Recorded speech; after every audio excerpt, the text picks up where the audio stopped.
Good morning, Houston and the rest of the world. It's been kind of a chilly week this week in Houston, and we're not used to that. We like warm weather. That's why we live here. So, David, welcome to another broadcast of Saving America.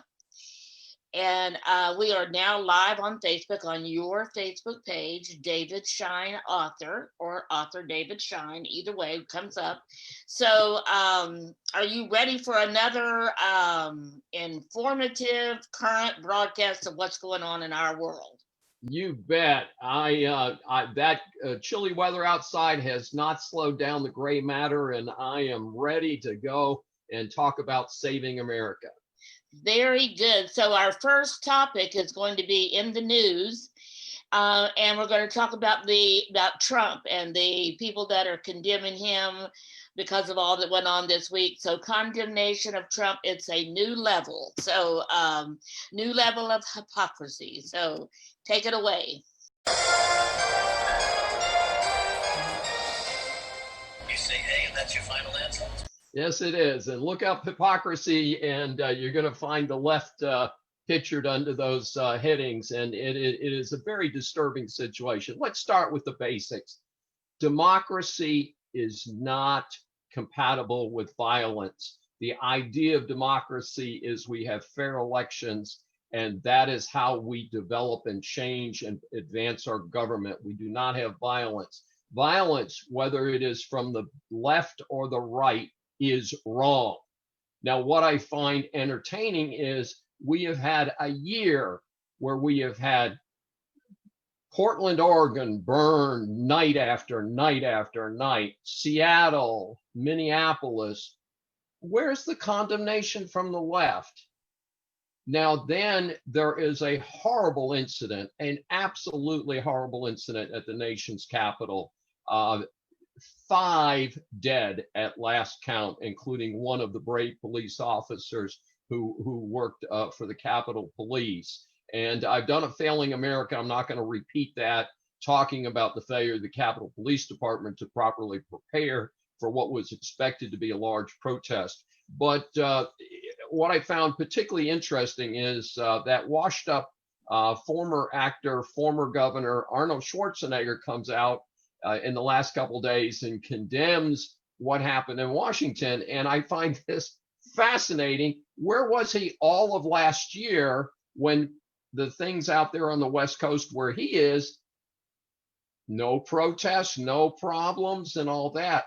Plus, isn't it a little especially it's an special brand of hypocrisy for a guy who's made his fortune and made his visibility by making films full of senseless violence, especially the films that he has made since he left the governor's mansion have been senseless, pointless, and extreme violence. And he's going to tell the rest of the country about, oh my gosh, gee, things are really bad. Those Republicans are promoting violence. I'm sorry, this guy has zero credibility to make such ridiculous statements. Now let's take a look at what Trump actually said. He said to these supporters that were gathered that morning of January 6th, peacefully and patriotically make your voices be heard. Peacefully and patriotically make your voices be heard. Those are Trump's words.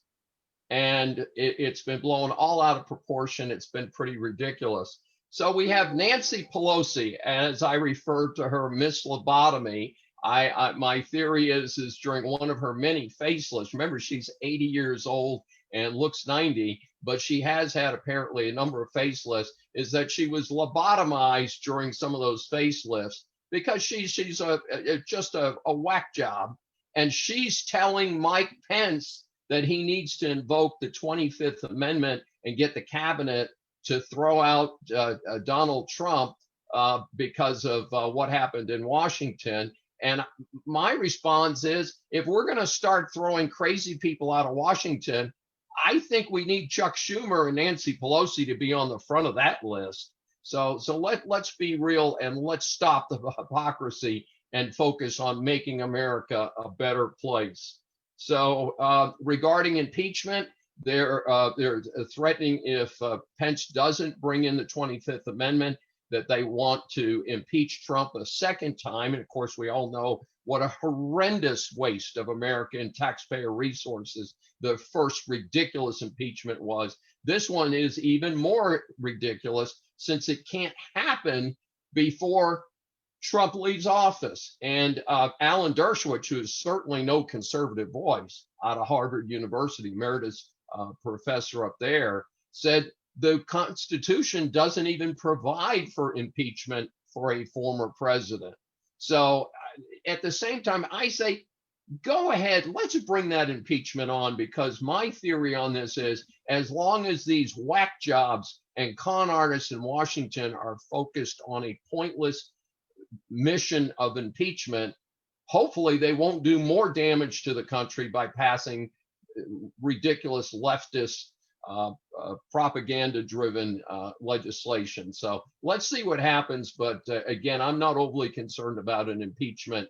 And I do think, however, that America needs to be consistent in condemning all violence. Thank you, Dad. That's great information. And so the next segment, called Rumors, we're going to talk about that violence in the Capitol. And the rumor is it was led by Antifa or some Black Lives Matter protesters. So what are your thoughts on that? Well, the weakest link. Goodbye. Well, what's interesting here is that the attack on the Capitol looked suspiciously like what we saw in Portland, Oregon, night after night, where they attacked the federal building, they attacked the police stations, they burned down a police station while policemen were still in the building, things like that. And so it did not fit any type of conservative or pro-Trump rally that we have seen over the last 5 years, basically, since Trump announced he was running for president. So it's kind of interesting. One of the featured characters, and again, if we didn't have 5 dead, it would be more humorous, is this tall fellow who runs around with made up like they're calling him the Viking. Now, what's interesting about it is the Viking was pictured recently at a BLM rally. So to have him as a prominent character, and I believe he has been arrested. I believe he has been arrested as a result of the Capitol Hill riots. He's over at the BLM rallies. He's possibly involved with Antifa. Doesn't this kind of smell like a rat? So all of a sudden, violent activities that look a lot like Portland and Antifa and BLM are being blamed on a conservative rally held in Washington, D.C., and being blamed on President Trump. Now, the other part of this that's kind of interesting that I just found in the last day or so reported is during the weekend prior to January 6th, buses of Antifa rioters arrived in Washington, D.C., and were greeted on video by the DC Police Department. Now, we don't know if they were escorted back out of town. I kind of doubt it.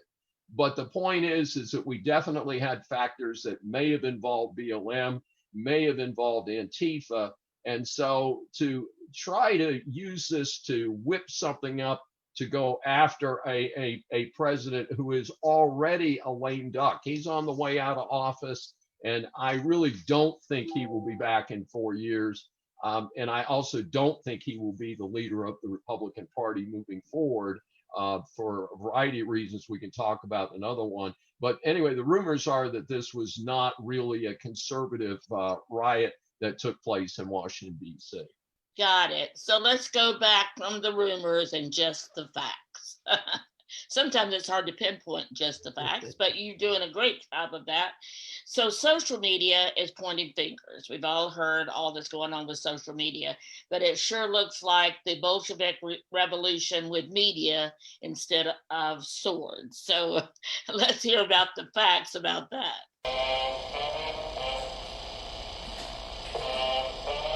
just the facts, ma'am. Well, I'm very concerned, and of course, they say that there's three forms of facts: your facts, my facts, and the truth.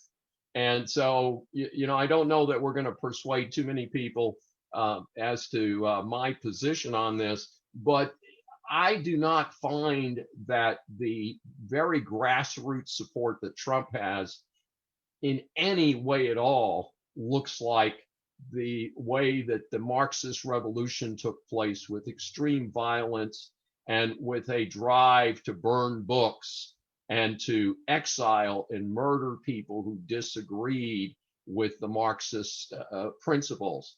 Hitler took this to a new level about 15 years later in what was called the big lie technique.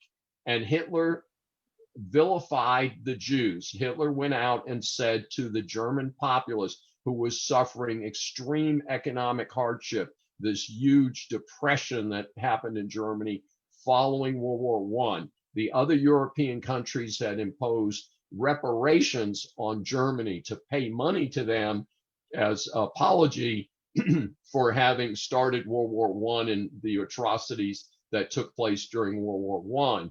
And so Hitler had a willing population. And then he said, the Jews did this to you, the Jews did this to you, the Jews did this to you. And after a while, it became a belief among key elements of the German population that, gee, we better deal with those awful Jews. And of course, that led to one of the most atrocious and awful events in the history of mankind: the murder of 6 million Jews and 2 million other people that Hitler didn't like, including gypsies, homosexuals, and other people who did not meet the Aryan standard that Hitler established. So I'm very concerned when we hear about any type of extreme censorship that is being driven by not honest means. So we've got Twitter, Google, and other social media going after Trump. They've shut his site down. I understand he can still come out through the POTUS site, the President of the United States site, but cannot have his own site right now. They've gone after a variety of people. Most recently, they shut down Parler. Now, I'm understanding that there's some technical issues with Parler, that there may be some other technical problems with Parler that gave Google and some of the other companies an excuse to pull them off.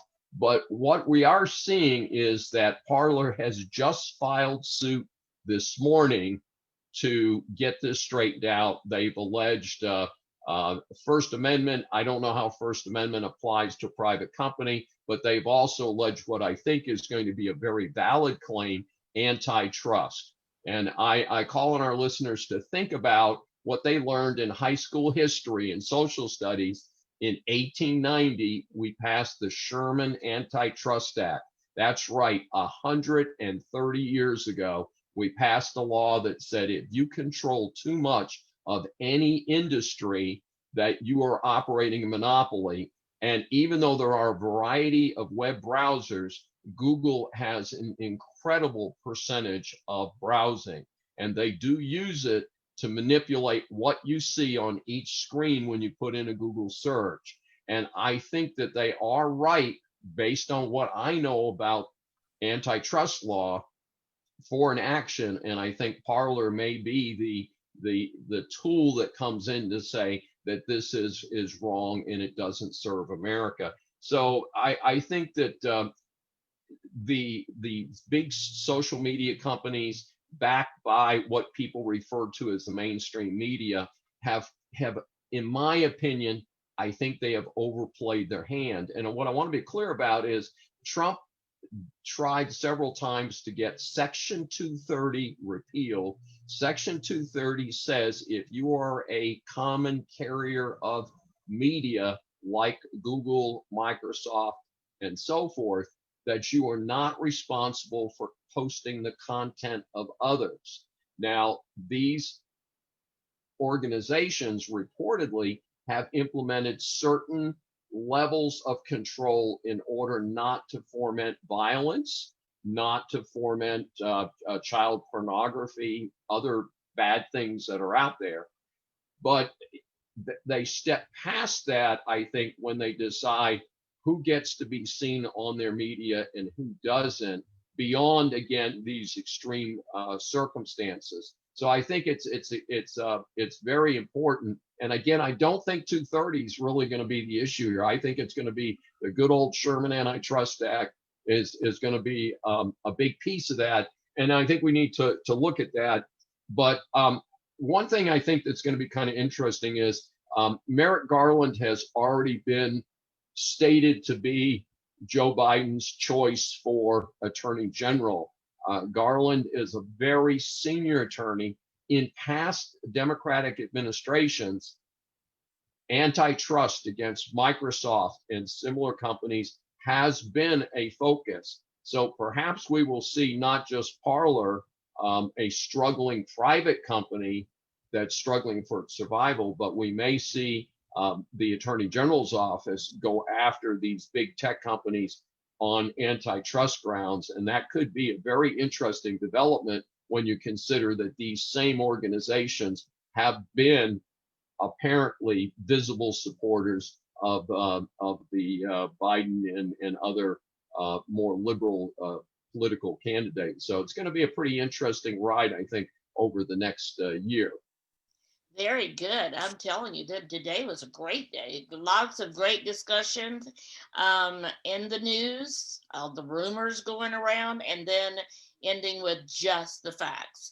Let me remind those of you who are watching or listening that David Schein is, Dr. David Schein is a professor at the University of St. Thomas. He's also an associate dean there. He is has his own consulting company for small businesses, Claremont Management Group, and he is the author of the book Decline of America. Great book. If you didn't get it before the election, it's still a great book if you're interested in history at all, or you want to study this, even if you're in college, you want to prepare for your American history courses. Great resource.